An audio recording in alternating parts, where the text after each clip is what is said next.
Good day everyone, I am Maria Cristalina CDS. Today, I will present how we can plan a menu and how we can operate a production.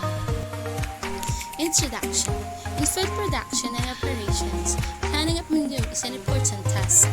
It also helps reducing wastage of food items and cooking fuel resources and thus saving money. Menu planning facilitates purchasing and storing required foods items. Production planning involves generally the organization and planning of the manufacturing process. Learning objectives. Recognize the importance and use of menus as a management control tool. Describe categories and characteristics of different types of menu. Describe various factors to consider when planning menus for customers in a food service operations target market. Recognize examples of menu psychology common in the industry. Describe management tools to use in planning and analyzing production. Explain how production decisions, including planning, forecasting, production, and quality demand, affect cost objectives of an operation. Describe how and why to use a food production record. Explain the importance of carefully managing carryover. Recognize the overlap of managing production with forecasting and inventory functions. Let's now talk about menu. What is menu? Menu is a detailed list of food items offered at the food service establishment.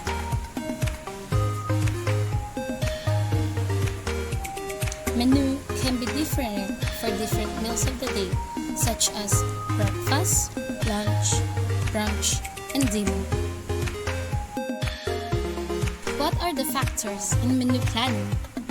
Types of menus, menu course, planning and designing menus. Why is it important? These factors makes the customer not confused upon reading the menu and encouraged to buy.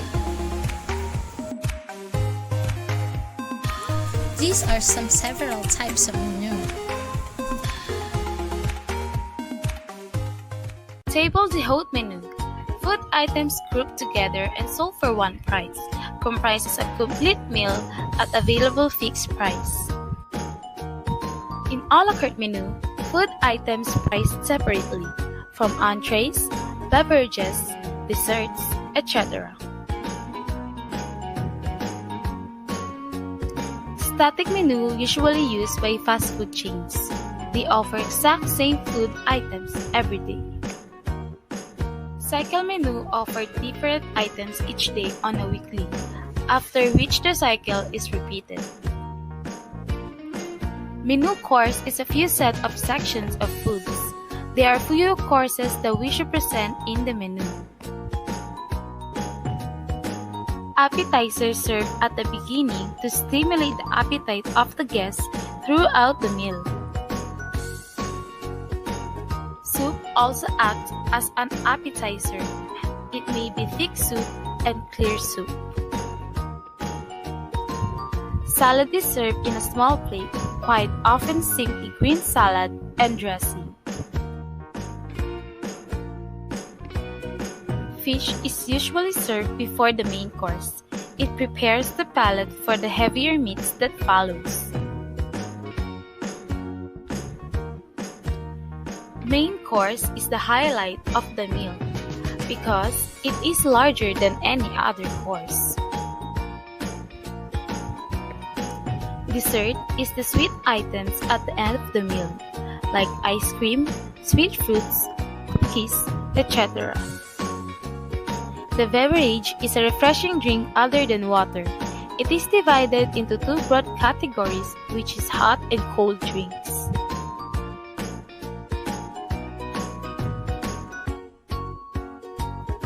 In planning a menu, you should first determine what type of menu are you going to have. Consider your guests will feel about the menu and the items on it. Make sure that they won't be overwhelmed by too many choices. Stick up with your restaurant concept. If you have an Italian restaurant, your customers will expect to have Italian food like pasta.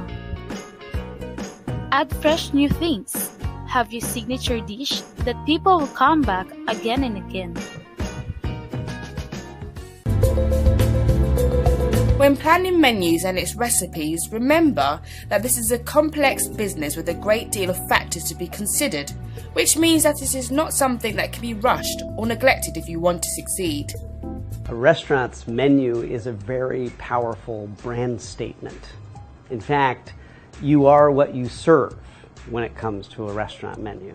The question might be, how do you plan a restaurant menu? One thing that's very important to keep in mind is that your restaurant menu will have a very powerful impact on many parts of your restaurant business. It will determine how many people you need in the kitchen to produce the food. It will determine many of your price points. It will determine how your business performs from the point of view of check average. How much is each person going to spend when they eat at your restaurant? And you have a lot of decisions to make when you plan your restaurant menu to make sure that it delivers what you want it to in terms of your idea, in terms of how you want the restaurant to feel for the guests and for your staff. One of the first questions you're going to ask yourself is, how does a restaurant menu embody my idea for my restaurant?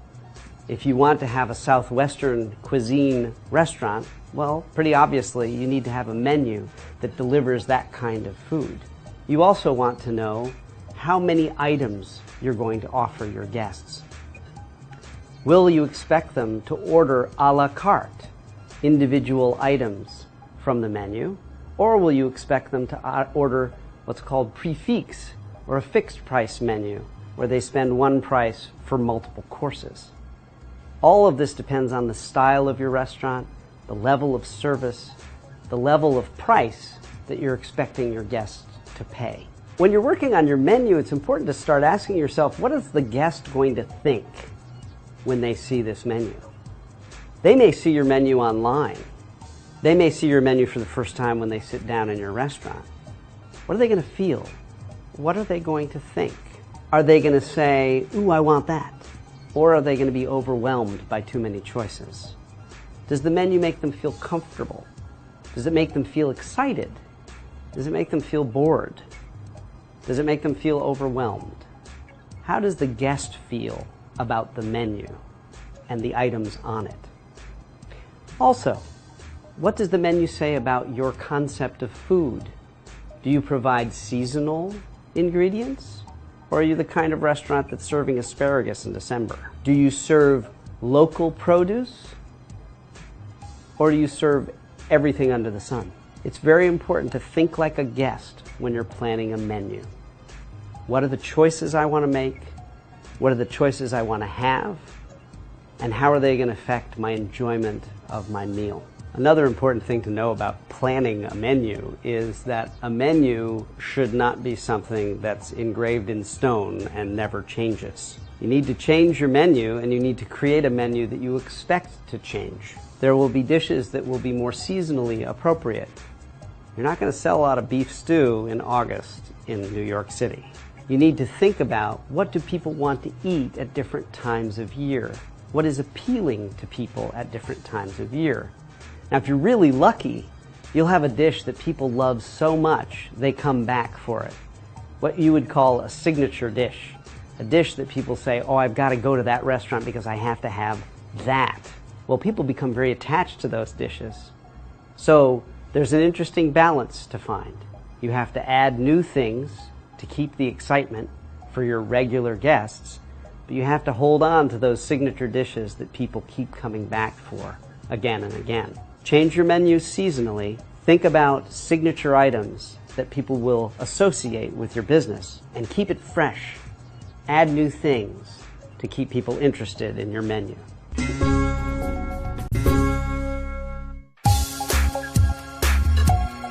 When I think about designing a menu, how it looks on the page, what the colors are, the size, the paper, the information, I think I need to go hire a designer. Because I know what I like when I look at it, but I have no idea how to come up with what would work. So you may be someone who has a lot of design ability and can at least begin the idea. Or you may be like me and need to hire a designer to help you create exactly the right menu for your restaurant, for your concept. Some things to consider. Size. You don't want the menu to be so big and so designed that it's a pain in the neck. You don't want it to become the additional guest at the table. You don't want it to be something that blocks my ability to see my friends across the table. And on the other hand, you don't want it to be so small that people who are of a certain age can't read the type. So it has to be the right size. It has to be able to hold all the information you want it to hold in a legible and comfortable way. Then there are a lot of branding decisions. Will you have your logo on this menu? What colors will be used on the menu? What kind of physical format will it have? Will it be paper, a certain texture of paper or color of paper? Will it be in a very deluxe leather folder? What will the physical menu feel like to hold, and what impression will it create as the guest uses it? You also need to think about layout of the menu. Will there be appetizers, entrees, snacks, sides, salads, pastas? What sections of information will there be? Will you want to put cocktails on the food menu? Will you want to put desserts on the food menu or have a separate menu for dessert? So what sections does your menu need to have? Menu psychology. Now, let's explore the main techniques implemented in the psychology of menu design. First, color confusion. The colors on a menu can affect what the guests will order. Green implies the food is fresh, and the orange stimulates the appetite. Yellow is a happy hue and is used to catch the diner's attention. Red encourages actions and is used to persuade us to buy the meals with the highest profit margins. Second, the golden triangle. When we look at the menu, our eyes typically move to the middle first before traveling to the top right corner, and then finally to the top left. Menu engineers have dubbed this the golden triangle, and these three areas are where you'll find the dishes with the highest profit margins. Third, feeding the imagination. Restaurants pay close attention to how each meal description is written. Superlative claims description like the world's best burger can't possibly be true, and diners will simply ignore them. However, enticing adjectives like lime cloth or sun-dried will feed the imagination and get our taste buds tingling. Subconscious scheming. We subconsciously order the top 2 items in each menu section more often.